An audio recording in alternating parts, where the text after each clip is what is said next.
Hello ખેડૂત મિત્રો, કેમ છો બધાય? મજામાં? અવશ્ય મજામાં દેશો.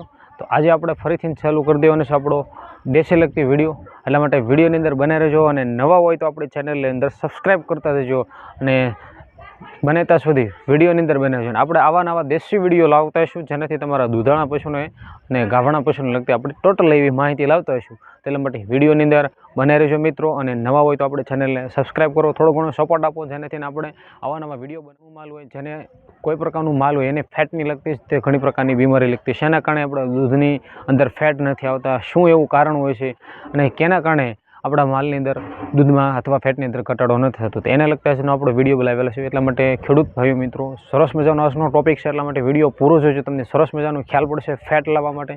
એના માટે આપણે દેશી દવાનો ઉપયોગ લાવતા હોઈશું. એટલે બધે વિડીયોની કરી દઈશું ફરીથી શરૂઆત.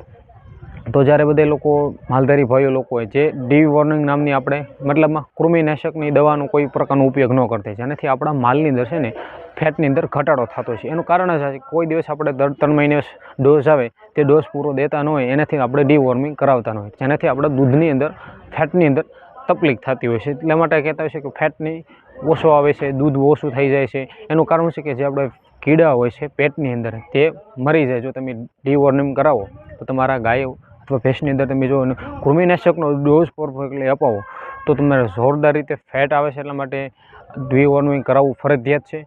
તો બીજી વસ્તુ એ કે હવે જ્યારે તમારું નાની પાડી હોય, જ્યારે તમે એને માલને તમે એને વાસડાવો અને પૂરેપૂરું રીતે એને દૂધ પવડાવતા હોય તો પહેલાં પવડાવી દેવું, જેનાથી તમારા દૂધની અંદર જે આસું દૂધ હોય જેનાથી આપણું દૂધ પાડી જે પી લે, પછી પાછળથી પવડાવ નહીં, કારણ કે પાડી તે જાડું દૂધ હોય જેનાથી પાડીને પણ તકલીફ થતી હોય છે, વાસડોને પણ તકલીફ થતી હોય છે. એટલા માટે પહેલાં છે ધવડાવી લેવાનું.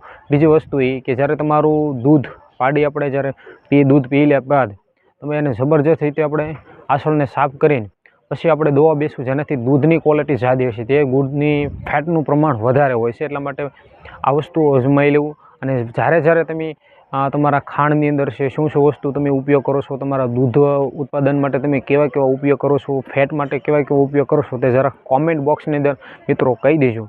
સરસ મજાનો દેશી વિડીયો આપણે લાવીશું. અને સાથે સાથે તમે સરસો છે, અજવાઈન છે, તાના રેરી છે, એવા ઘણી પ્રકારના આપણે તત્વો હોય છે, તમે ખાંડની અંદર મિશ્રણ કરો તો જેનાથી તમારા માલને ડીવોર્મિંગ કરાવવી પડે. અને દર 3 મહિને 6 મહિને ડીવોર્મિંગ જરૂર કરાવજો મિત્રો. એટલે માટે તમારા માલની અંદર જબરદસ્ત રીતે ફાયદો થાય. એટલા માટે વિડીયો સારો લાગ્યો તો જરૂર ને જરૂર લાઇક કરી દેજો, અને નવા આવ્યો તો આપણે ચેનલની અંદર સબસ્ક્રાઈબ કરી દેજો મિત્રો. હજી ઘણા એવા આપણે દેશી વિડીયો લાવવાના છે, અને આ વસ્તુથી ડીવોર્મિંગ કરાવો, જોરદાર રિઝલ્ટ મળશે તમારા માલને. અને ખાંડની અંદર જરૂર ને જરૂર આપણે સરસો છે, રાઈડ છે, ઘણી પ્રકારની એવા આપણે દેશી આપણે મૂકેલા છે વિડીયો, તો એમાંથી તમારા દૂધમાં અને ફેટને લગતે જોરદાર રીતે ફાયદો થાય. એટલા માટે વિડીયોમાં બન્યા રહ્યા બદલ આપ સૌ લોકોનો આભાર. આવા નવા વિડીયો લાવશો એટલા માટે આપણે ચેનલને સબસ્ક્રાઈબ કરી લો. મળીએ આપણે નવા ટોપિકની સાથે. બધાને જય માતાજી, જય બુડવાની, જય મા મોગલ.